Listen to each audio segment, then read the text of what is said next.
बदतमीज़ी का ये आलम हो गया है कि भारत की संसद में संविधान की शपथ लेकर के भारत की पुलिस को ये चेतावनी देते हैं कि अगर योगी और मोदी चला गया तो तुम्हें बचाएगा कौन। ऐसे बहुत सारे पागल कुत्ते इस देश में घूम रहे हैं।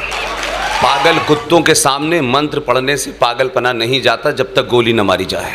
जो ये बार बार कहता है कि ये हिंदुस्तान किसी के बाप का नहीं है, उसको अपने बाप का पता नहीं है। इस देश में ये बिन बाप की औलादें घूम रही हैं और इस देश के बाप की चिंता कर रही हैं। अगर इस राष्ट्र का कोई बाप है तो वेद व्यास है। अब ये अपने बाप को ढूंढने लगे हैं क्योंकि बाप आ गया है।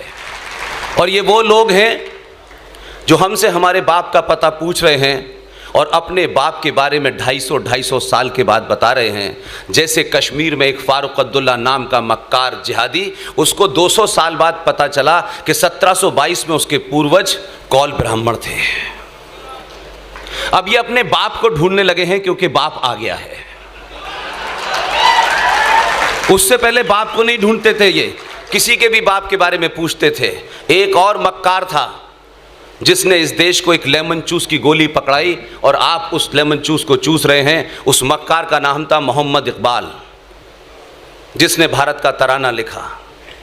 इस देश के मक्कार राजनेताओं ने, लालची राजनेताओं ने, चाटुकारों ने बिना समझे ऐसे सड़क छाप लोगों को महान बना दिया है। उसको भी अपने बाप का पता चल गया था कि उसके माता पिता जो थे सप्रू ब्राह्मण थे। उसने तराना लिखा, भारत के लोगों को बता गया कि आप इसे पढ़ते रहिए। लेकिन उसने एक तराना लिखा जिसके बारे में इस देश में बड़े बड़े दानिश्वर नहीं बताते। उस तराने का नाम है मिल्ली तराना। उसमें वो अपनी वो ख्वाहिश जाहिर करता है जिसके कारण उसकी पाकिस्तान के अंदर लाहौर में कब्र बनी हुई है। हम बिना जाने बिना सोचे किसी सब्जेक्ट के बारे में जानने बगैर हम बहुत सारी चीज़ों के एक्सपर्ट हो जाते हैं। इसलिए मेरा मानना है कि अभी हाल में एक घटना घटी है आपके शहर में। आपके शहर में आने से पहले मैं बहुत गुस्से में था, बहुत ज़्यादा गुस्से में था। और इसलिए था कि मैं पागल कुत्तों से कोई उम्मीद करता नहीं हूँ। पागल कुत्ते वही करते हैं जिस तरीके से एक पागल कुत्ते ने अपनी बहन का सुहाग चौराहे पे उठकर मार दिया, इस समाज ने उसके ऊपर प्रतिक्रिया नहीं दी, किसी ने नहीं दी। और वो जो बता रहे हैं दुनिया में इंसानियत, जमहूरियत, उनसे बड़ा कोई हैवान नहीं है। इसलिए कुछ चीज़ों को सच सच समझिए। आज आपके सामने संकट यह है कि आप अपने शत्रु से अपनी बात का अनुमोदन कराने के चक्कर में झूठ बोलने लगे हैं। सच कहिए, चौराहे पे कहिए, गली में कहिए, दुनिया की कोई ताकत आपका कुछ बिगाड़ नहीं सकती। हमको भी 350 फतवे रोज मिलते हैं, रोज हमको मार देते हैं सुबह 10-5 लोग फोन करके। कई तो प्रेस कॉन्फ्रेंस करके हमारे खिलाफ फतवा जारी करते हैं। जाहिलों को पता नहीं है कि मुसलमानों में फतवा इस्लाम का, इस्लाम के मानने वालों पे होता है, काफिरों पे नहीं होता है। लेकिन दुकान चल रही है इस देश के अंदर। हम जिस तालीमी इदारे में पढ़े थे, बचपन में मौलाना साहब ने हमको मार मार के कुरान शरीफ की आयतें रटाई। आज जब मैं उस दौर को देखता हूं और आज जो कुछ इस देश में हो रहा है तो मुझे बड़ा ताज्जुब लगता है। कुछ मक्कार टेलीविजन पे आ जाएंगे, कहेंगे देखिए ये भाईचारा है, ये गंगा जमुना तहजीब है। ये दुनिया के सबसे बड़े फ्रॉड शब्द हैं। मौलवी साहब की वो बात मुझे अभी भी याद है कि वो क्या करते थे कि फरमाया गया है कि जहां आप नमाज पढ़ रहे हैं और नमाज पढ़ने की जगह पर या आपके उस जगह नमाज पढ़ने से किसी को कोई एतराज है, उसमें यहां तक कहा कि अगर उसके एहसास में लगता है, उसकी आंखों में लगता है कि उसे कोई एतराज है कि यहां नमाज न पढ़ी जाए, वहां नमाज पढ़ना हराम है। ये हम पढ़ के आए थे। लेकिन आज हम ये देख रहे हैं जो अपने बाप को ढूंढ रहे हैं, जिनके बाप यहां आए थे, लुटेरे, चाहे उन्होंने अयोध्या को तोड़ा हो, बाबा विश्वनाथ को तोड़ा हो और इस देश में 40,000 मंदिरों को तोड़ा हो। इस्लाम एक तरफ और फ्रॉड और मक्कारी पूरे चरम पर है कि कुछ लोग उस मस्जिद में नमाज पढ़ने के लिए, इस देश में दंगा करने के लिए सड़कों पे उतरे हुए हैं, जिस मस्जिद के नीचे बाबा विश्वनाथ की मूर्तियां रखी हुई हैं। यह है इस देश में मक्कारी। ऐसी बातें मत करो, हम तुम्हें मारते रहें और हम तुमसे भाईचारा कहते रहें और हम ये ना बताएं कि इसमें भाई कौन है और चारा कौन है। बड़े समय के बाद 700 साल के बाद पता चला है कि भाई कौन है और चारा कौन है, इसलिए लोग परेशान हैं। इसलिए साफ साफ बात हर चीज पे होनी चाहिए। ये अलग अलग किस्म का इस्लाम जो पूरे देश में चल रहा है, कश्मीर में इस्लाम कुछ और है, केरल में कुछ और है।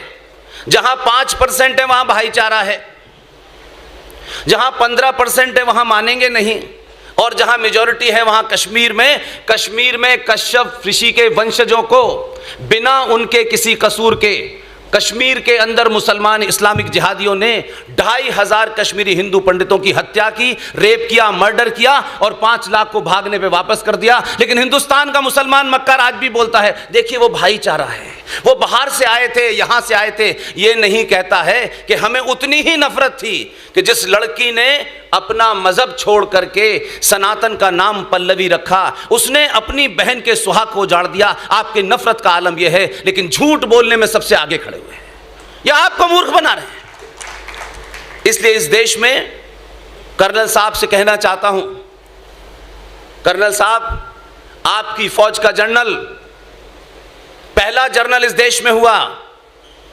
जिसने सच बात कही।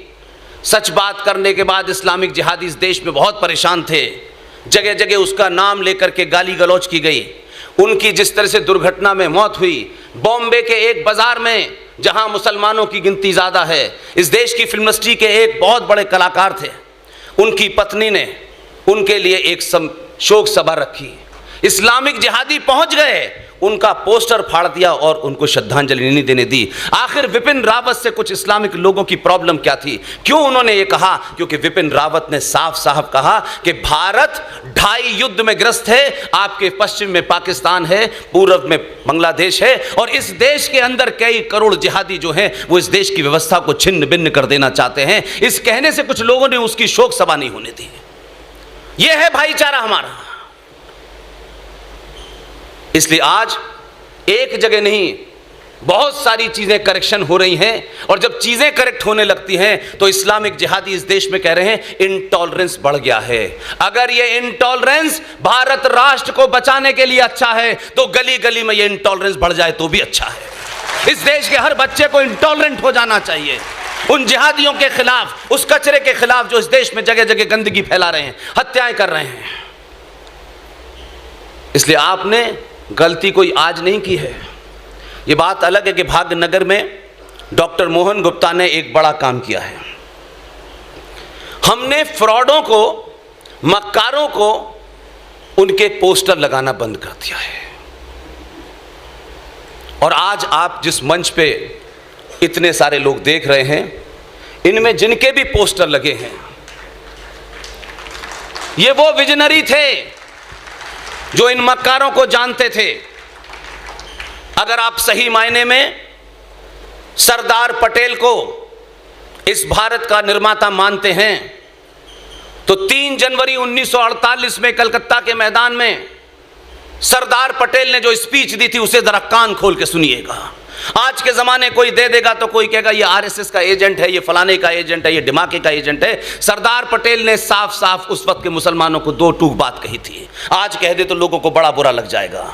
इसलिए ऐसे लोग कुछ लोगों के आइकॉन नहीं हैं इस देश में। सुभाष चंद्र बोस इस देश का आइकॉन नहीं बना, फूल वाले चचा जैसे मक्कार लोग बने हैं। इसलिए सच बोलिए, सच से ज्यादा कुछ भी इंपॉर्टेंट नहीं है। और जो सच बोलता है उसे डराने वाले बहुत होते हैं लेकिन डरा नहीं पाते हैं। यूं तो अब इस शहर में आने में बहुत लोगों को डर लगता है क्योंकि इस शहर में डराने वाले जिहादी बहुत रहते हैं।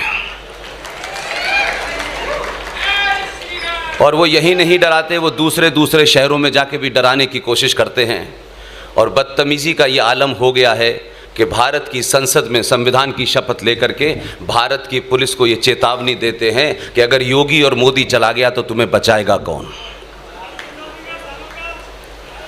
ऐसे बहुत सारे पागल कुत्ते इस देश में घूम रहे हैं।